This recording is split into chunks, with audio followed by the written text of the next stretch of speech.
right, let me see, can I get this? Yeah, trying to set this up, make it look nice. This is like my third time trying to record this video. I'm trying to figure out what to record. Like I said, well, you might not have watched it right in a row, you probably didn't, but I just recorded my channel intro. I just started this channel, and I don't really know what I'm going to title the video yet, but I'm trying to belt out as many things as I can. I got like an hour, so trying to give the best lessons I could give and tell some cool success stories that might motivate and keep you guys on the track for manifesting. Anyway, my name is Nick. Welcome to Mystic Manifesting. And tried to making a mess out of everything. Trying to get in frame.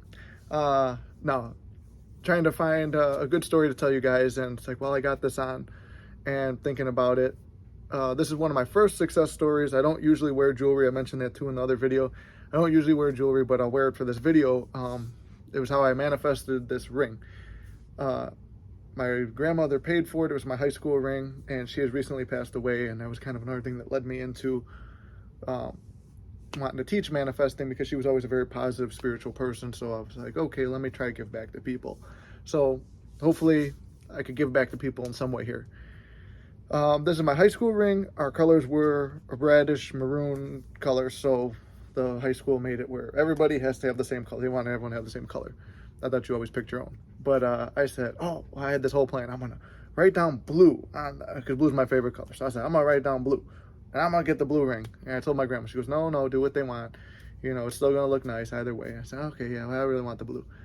I knew law of attraction at the time because I watched The Secret like a year or two before, and it was like, oh yeah, like just be positive vibes, and you get whatever you want. But a lot of times with that method, you're not.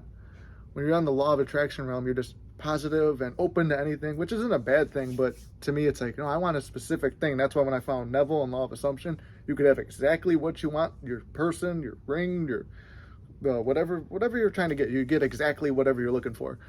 So I did what she said. I put down red, and she's like, oh, it's gonna look fine either way. So every time, like, I was very excited about it. Most guys, you know, they're gonna get their ring, whatever, it's cool, get a ring. For me, it was like, yeah, I really want this. So I would picture, every time I thought about the ring, I pictured a blue one. I pictured this exact ring in my hand right now. Everybody else has red. And they're like, if we talk about it, they're like, oh yeah, the red stone or whatever. I'm like, oh, mine's blue. Oh, you know how it would look blue? What if it was blue? That's another Neville technique too. He would say, you know, most people, they get negative and they go, what if this happens? And they go down a whole what if, and it's all negative things.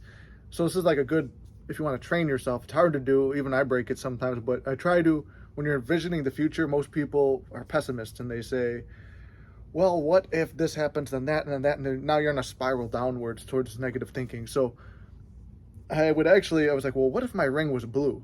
And I would get in that mental state, and I would say, pictured one of my best friends at the time, like my little group, as everybody does, and I would picture the one guy who's like very animated. I picture him being like, oh, Nick, you got a blue one, and you got a blue one? Oh my God, that looks so cool. So I was like, well, what if it was blue? Well, what if it was blue? And then what if Tony reacted to it this way?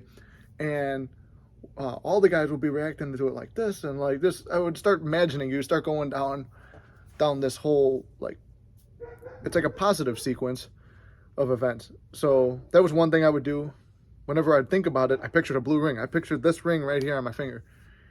And a lot of times, like, as we were getting closer, I was very excited. Like, there was like a ceremony for when you get the ring. So like, as I was going to sleep, I was feeling it on my hand. Another Neville story where he talks about a woman getting married. She'd feel the ring on her hand and, you know, like imaginarily spin it. I was doing that. I was feeling like the engraving, my name, looking at the blue, how the blue looks. And I got into the state where it's just like, I was expecting a blue ring. I knew it was a blue ring. I expected it. And there were people who were doing what I said too. They wanted different colors. So a couple people did like lie about their colors, or not lie, but they put down whatever color they wanted, not red. They got caught. It came right back. So I put down red like I was supposed to, because I was a good boy. I followed the orders and, you know, put it out there, whatever. And there's no reason I should have had blue. Out of all the people, we're going into the ceremony, like all the parents and stuff come, and then all the kids go inside to go receive the ring.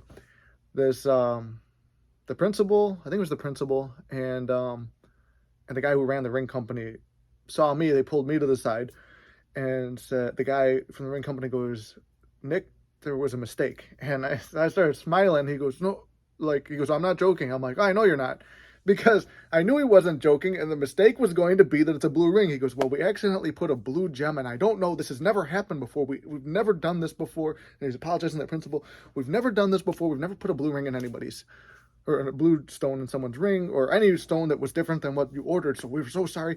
If you just go to the ceremony and put it on and give it back, in a couple weeks we'll have the red one for you. I said, oh, it's okay, I'll stick with the blue. And then they were kind of like, no, we'll get you the one you want. And I was like, no, I kind of want the blue anyway. He goes, it's all right. And then the principal was kind of like egging me on, like, not egging me on, but like, they kind of wanted me to have the red, match everybody else. I didn't want it. I want blue. That's my favorite color. So what I want, I'm going to get. And that's the mentality you have to start to adopt.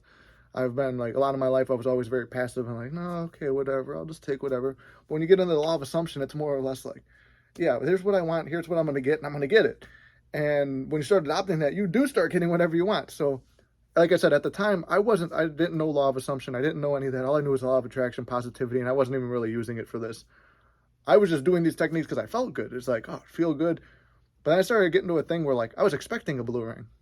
And it was weird, but I was expecting it. I knew it. I felt it. I saw it every night, or every time I thought about it, I saw it and I felt it.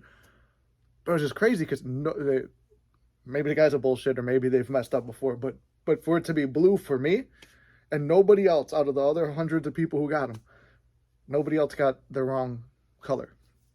So I go up and get the ring. The guy who I said was going to be like, oh man, and he's like that, and then like, oh, he was all animated, just like I was picturing. It was exactly, and it feels surreal, and it's like a deja vu, because it's like, hey, I've been here, I've done this, and it's not surprising. Like, you're not surprised. That's how you know you're kind of in the wish fulfilled, like Neville talks about, because you're not surprised, and when it happens, and you're expecting before it happens. So that's kind of a sign that you're already there.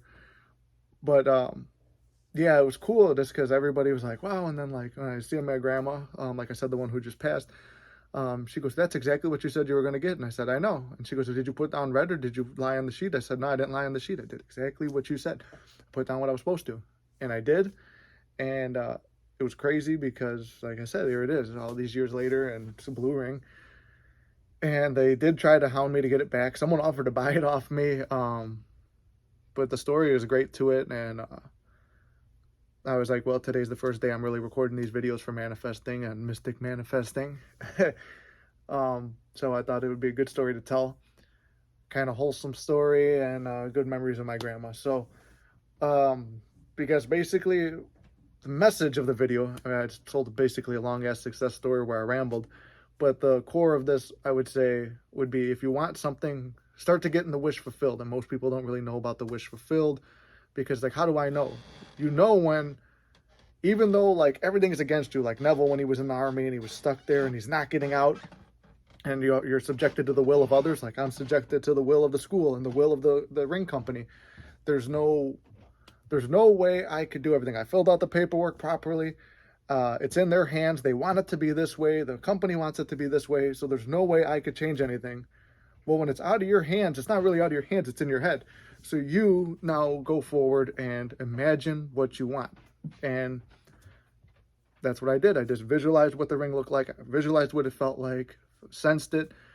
And then I just go to sleep feeling good about it. And it wasn't even like a thing where I was obsessing. It was just something where that's a kind of detachment. So like with an SP or something, you want to, what I've learned there too, is you detach, and it's like you feel like, oh, what if I'm already with her, or something like that. And I'm probably going to make the SP video next, so I'll cut it there. But just to let you know, yeah, visualize, relax, and feel that it's already done. It's like Neville says, creation is finished, and it is. There's multiple timelines, or not timelines, but like parallel universes or whatever, the multiverse.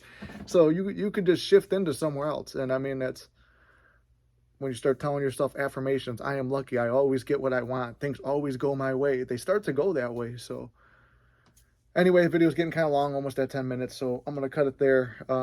Thanks for watching. This is Nick with Mystic Manifesting. And stay tuned for more videos.